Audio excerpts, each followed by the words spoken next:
Poltergeists are some of the most disruptive spirits you'll ever come across. In fact, a poltergeist is the German term for noisy ghosts, which is quite an apt translation. There are numerous poltergeist stories in folklore and film, and they're well known as being some of the noisiest and most violent ghosts around. And if you're unlucky enough to encounter one, it'll be something that you remember forever. Although I'm not yet sure if poltergeists are the same as ghosts or whether they're demons or something else completely, one thing is for sure though, they are manifestations that you want to steer clear of. So, what are poltergeists? Typically, activity around poltergeists centers around individuals that are mostly around the age of puberty. They're usually focused on one individual rather than the family, although the events do, of course, affect the entire household. To begin with, poltergeist hauntings may seem similar to regular hauntings, but what sets them apart is the violent and aggressive nature of the haunt. Real poltergeist activity tends to include violence against the individuals in the house, and poltergeists have been known to inflict scratches, bites, and even strangulation injuries on their victims. Levitation, electrical problems, and strange smells have also occurred. Let's delve into 3 real-life hauntings that will make your skin crawl. You may or may not have heard of these cases.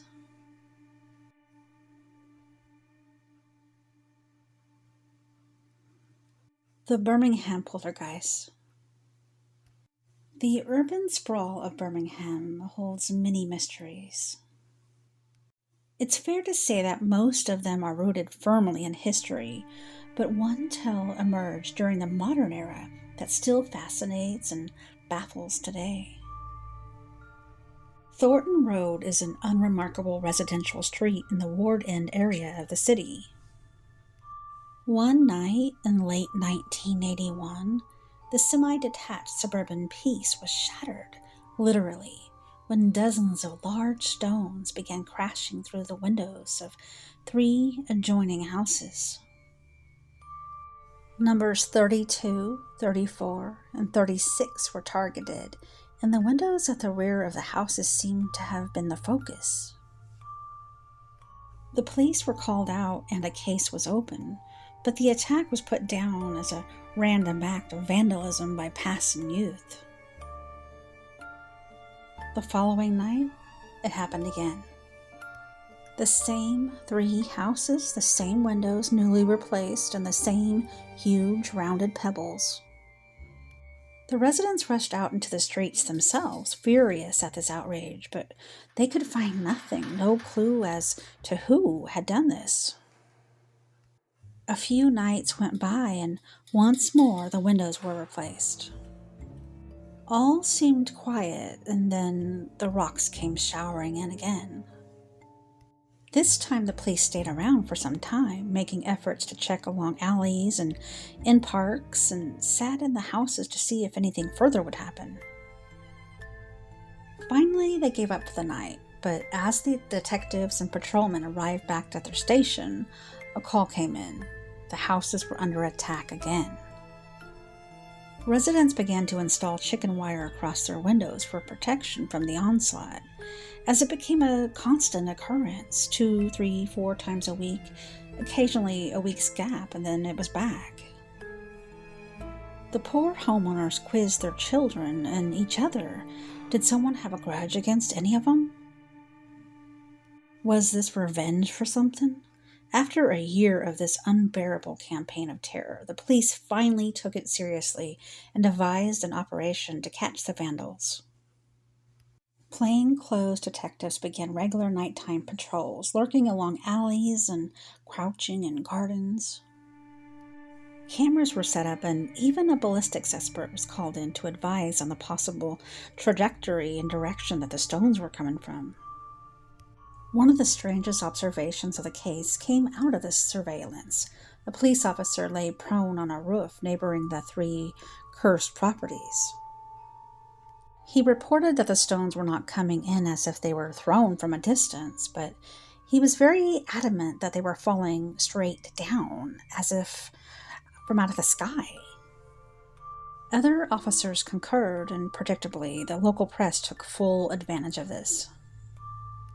The stones were now the work of aliens or dropped from another dimension, but the angle that stuck gave the case its name today, the Birmingham Poltergeist. National outlets lapped it up, and the story was even featured on an episode of the classical paranormal series, Arthur C. Clarke's Mysterious World. A local vicar came out to both console the residents and to allay their fears of the supernatural, but no exorcism.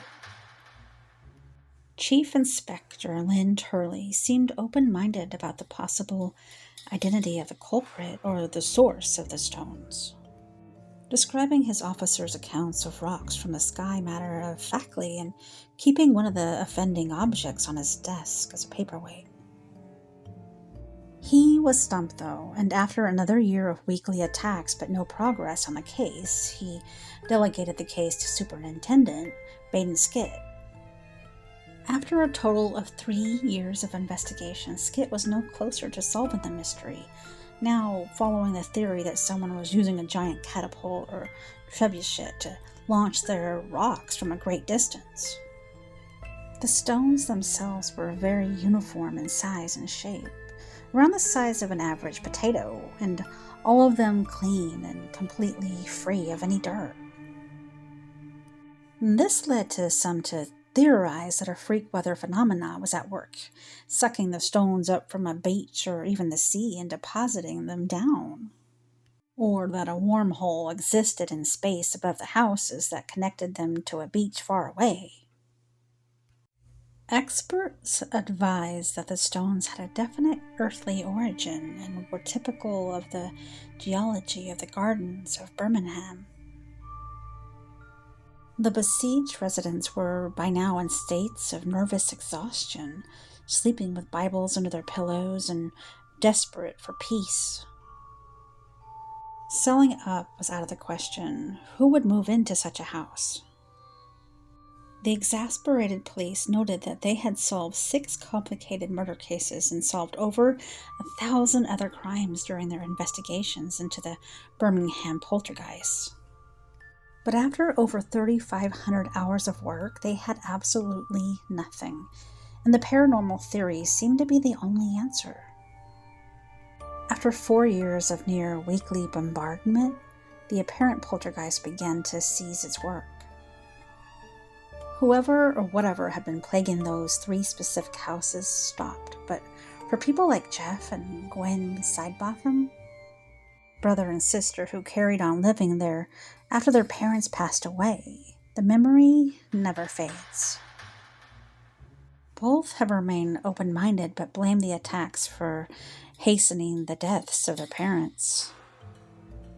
They finally sold up recently, and no original residents live in Thornton Road. So what do you guys think it was? Was it a natural phenomenon? Was it vandals? I do not know. I cannot even guess what it was, but like the X-Files always said, the truth is out there.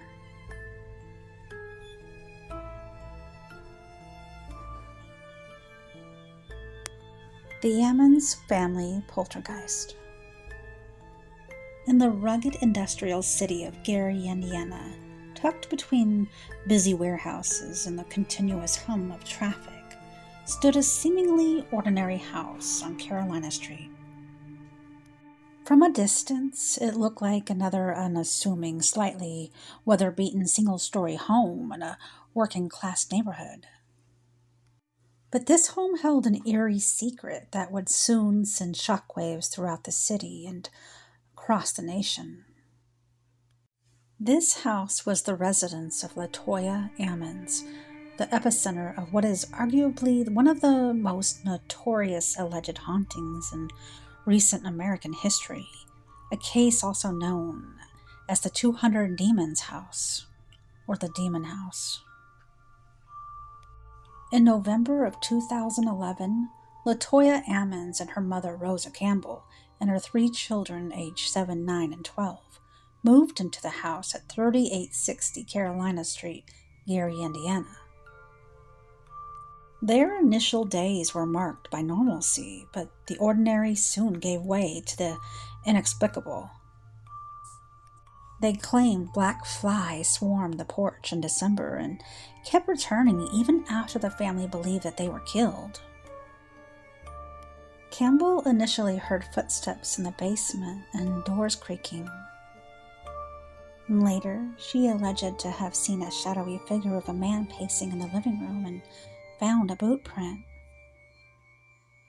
She even claimed that she was choked by an unknown force. Ammon's 12-year-old daughter was claimed to have levitated above her bed unconscious during a sleepover with a friend. They were said to have prayed until the girl returned to the bed.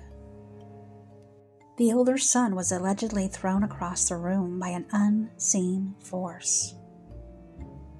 The youngest son's eyes were reported to roll into the back of his head as he growled, saying, "It's time to die," and "I will kill you." The family reached out to their physician, Jeffrey Onyaku, who visited the house during the supposed haunting and noted their behavior as delusional. The police were contacted and the children were taken to the hospital. The older boy was described as acting rationally, but the younger boy screamed and thrashed. In 2012, the Department of Child Services was alerted to the family. The Department of Child Services believed that the children were just performing for their mother.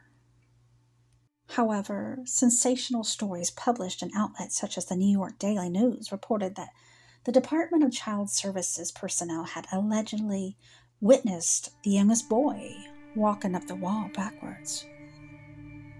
37-year police captain Charles Austin was convinced that the paranormal activity occurred in the house.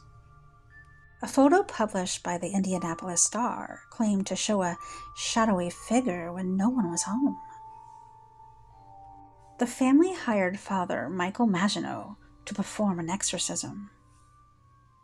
He interviewed the family on April 22nd of 2012 and concluded that they were being tormented by demons. He performed 3 exorcisms, 2 in English and 1 in Latin, one of which was performed on Latoya Ammons. The Ammons family moved to Indianapolis in 2012, after which they claimed the event ceased. However, skeptical analysis suggested that the entire incident was delusional or a hoax. Physician Jeffrey Onyaku, the family's landlord Charles Reed, and several professionals suggested that there were a number of non-supernatural explanations for the claimed supernatural events.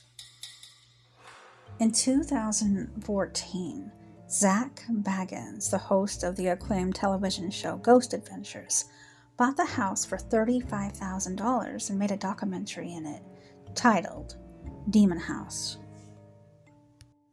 He then demolished the house in January of 2016. The film was released on March 16th of 2018 and received mixed reviews. Many saying that he did a documentary style, but he didn't portray real events. I'm definitely going to judge this case not on what Zach Bagans has done. I'm going to definitely judge it by the family. The tale of the Ammons haunting in Gary, Indiana has continued to stir a sense of both horror and intrigue. The house on Carolina Street, though seemingly ordinary, symbolizes a series of extraordinary and unexplained events. This is a case of authentic paranormal activity or psychological anomalies or an elaborate hoax. The story of the Ammons family continues to captivate, inciting a blend of apprehension in those of us who dare to probe into these enigmas. So, what do you guys think of this case? Is it real, or is it kids hoaxing for their mama's attention? I, for one, believe it's real. Looking at that house and the picture just gives me the cold chills. Just gives me those haunted vibes. I just really don't think that this random family in this modern times in Indiana is out there, out of the blue, just making this stuff up. I really don't. They have the witnesses and they have these eerie details. It just, to me, it doesn't seem made up. They could be doing other things, not saying, oh, we got demons in our house. Or, I could be wrong, but I do feel like this house was definitely haunted by a poltergeist. I'm not saying it's a demon house, but yeah, I think it was rural.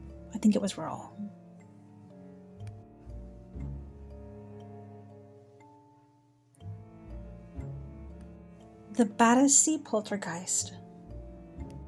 In the gloomy winter of 1956, deep within the heart of Battersea, London, a chilling mystery began to unfold on the quiet Wycliffe Road. The Hitchens family, who resided at number 63, were about to become unwilling players in a tale of the supernatural that would baffle and terrify the world for over a decade. Amidst the drafty corridors and creaking staircases of their Victorian home, 15-year-old Shirley Hitchens stumbled upon an enigma that would change her life irrevocably. A silver key, cold to the touch and unfamiliar to the eye, was resting on her pillow. Her father tried the key in every lock in the house. It didn't fit. Little did the family know that this was the beginning of a chain of seemingly supernatural events that would torment them for 12 years, with the famed ghost that they named Donald, moving furniture, writing notes, and even setting objects on fire during his reign of terror. At the center of the case was 15-year-old Shirley, whose teenage years were consumed by the poltergeist, and who was suspected by many of having a hand in this mysterious going-on. At its height, the terrifying case of the Battersea poltergeist attracted international attention, and today it continues to puzzle sleuths around the world.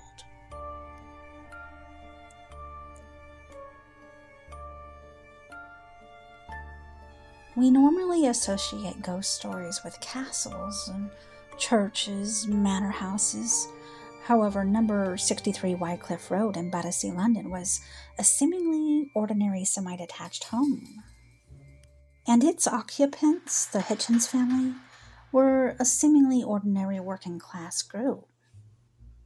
There was the father, Wally, a tall and gaunt London Underground driver, and his wife, Kitty, a former office clerk who was wheelchair-bound due to chronic arthritis.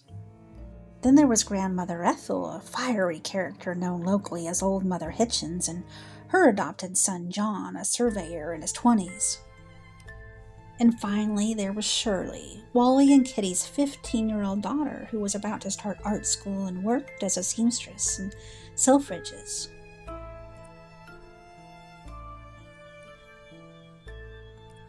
It was the night of January 1956, after Shirley had found that mysterious key on her pillow, that the noises began, which were reminiscent of the Blitz, with deafening bangs reverberating through the house and shaking the walls and the floor and the furniture. The sounds were so loud that the neighbors complained, and Shirley later reflected that the sounds were coming from the roots of the house. The noises escalated and continued for weeks, with a new scratching sound within the furniture tormenting the sleep-deprived and terrified family day and night. Neither the police nor surveyors could get to the bottom of where these noises came from, and various photographers and reporters were left unsettled upon visiting the house. The theory that the noises were being caused by a supernatural presence, a poltergeist, therefore emerged, with the family naming the mysterious entity Donald. A supposed seance where a picture was taken by William Hope in 1920, where the table is said to be levitating. In reality, though, a ghostly arm has been superimposed over the image using a double exposure. As time went on, activity within the house became more extreme. Multiple witnesses claimed to have seen bed sheets flying off beds and slippers walking around on their own accord, and clocks floating through the air, pots and pans being thrown across rooms, and chairs moving around the house on their own. It was clear that Donald was fixated on Shirley, with the noises following her to work and the paranormal happenings occurring around and even to her. Most significantly, Shirley herself was witnessed involuntarily moving in her bed and around the room by various family members and neighbors. By now, her association with the poltergeist had caused her to lose her job and her friends, and many believed her to be possessed by the devil.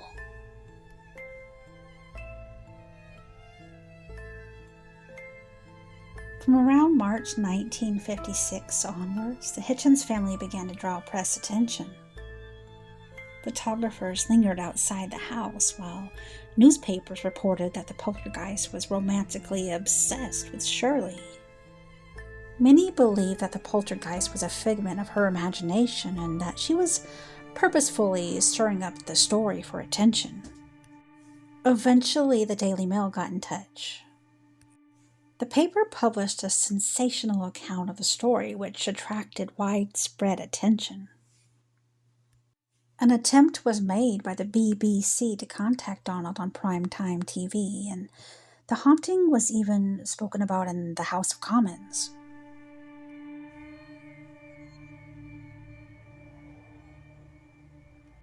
In early 1956, paranormal investigator Harold Chibet, known as Chib, was drawn to the case. A tax inspector by day and a paranormal enthusiast by night, he was well known and connected, counting author Arthur Conan Doyle, psychic researcher Harry Price, and science fiction writer Arthur C. Clarke as some of his friends. The case became one of the biggest of his life, and his extensive records demonstrate that he authentically believed in the Battersea poltergeist. He spent days and nights recording events at the house and eventually became a close friend of the Hitchens. He even wrote a detailed book about the case, which was never published.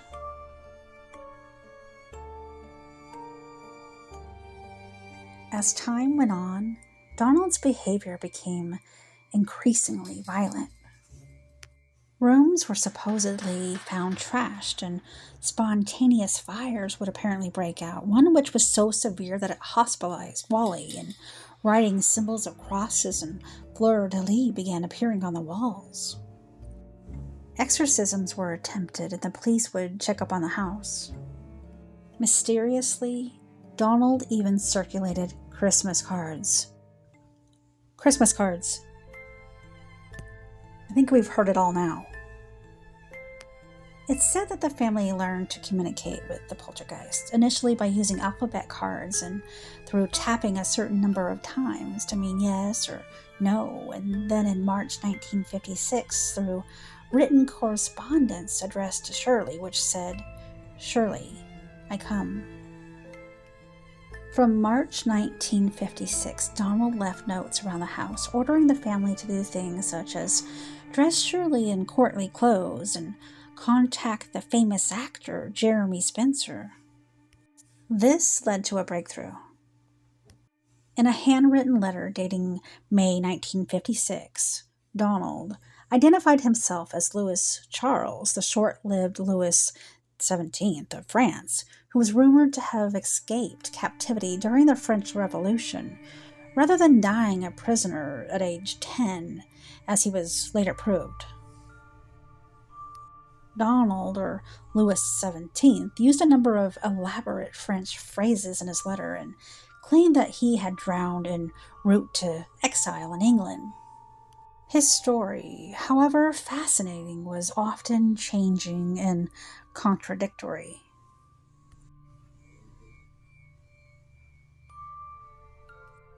Then there was actor Jeremy Spencer, with whom Donald was supposedly infatuated. Over the course of 1956, Donald demanded that Shirley meet Spencer, or threatened that he would cause Spencer harm. Extraordinarily, Spencer suffered a non-fatal car accident shortly after. Shirley married and left her parents' house in 1965, by which time Donald's presence was waning. In 1967, she left London altogether, and by 1968, it appeared that Donald had finally gone for good. There are many who propose scientific explanations for the strange going-ons.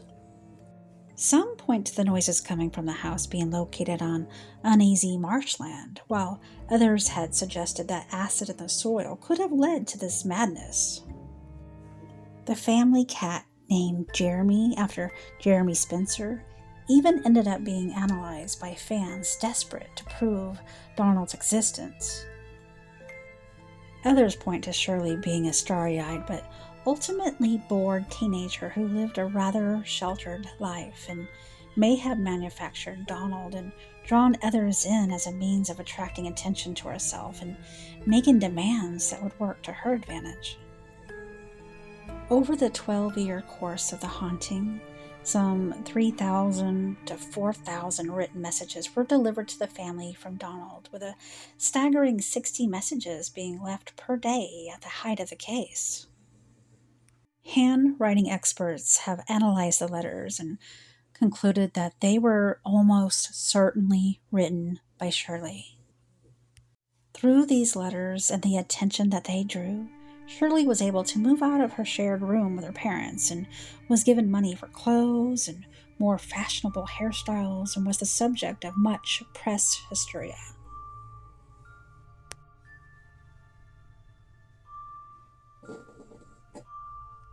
The case remains unsolved. The original haunted house was demolished in the late 1960s and has never been replaced.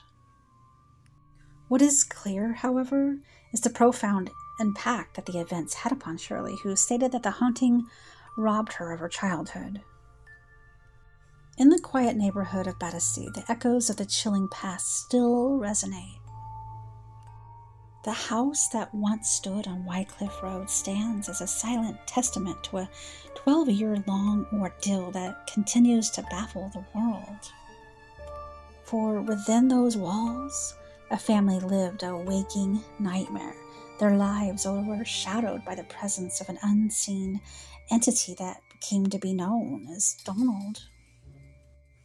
As the years passed, the reign of the Battersea poltergeist ended as abruptly as it began. The inexplicable fire ceased, and the eerie sounds faded into silence, and the spectral scribe wrote its final message. But the questions remain, swirling like the London fog around the history of the Hitchens home. Who was Donald? Was he a displaced spirit or a manifestation of unspoken stress? Or was he simply an elaborate hoax, a product of a young girl's imagination? The answers remain as elusive as the entity itself.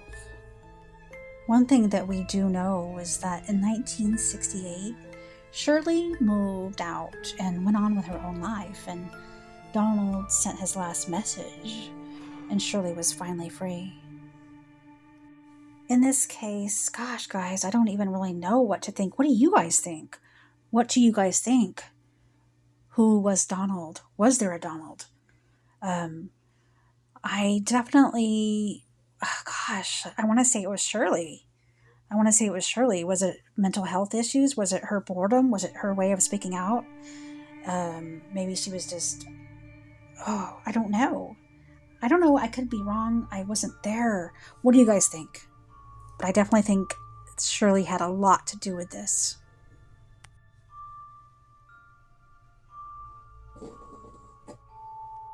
Although these real poltergeist stories are more than just a little bit spooky, in fact, some of them are just downright terrifying. We know that the vast number of poltergeist hauntings and famous poltergeist cases reported suggest that they are definitely more than just a story. Poltergeist evidence is something that you can see and that you can feel. And because poltergeists can actually inflict injuries, it makes these hauntings all the more scary. All right, guys, thank you guys so much for joining me on this episode of Real Poltergeist Hauntings. More real hauntings to come soon, guys. So please like, comment, and share out if you liked this episode. Share it out. Thank you, guys. And as always, guys, I hope to see you on the next episode of Tales Told.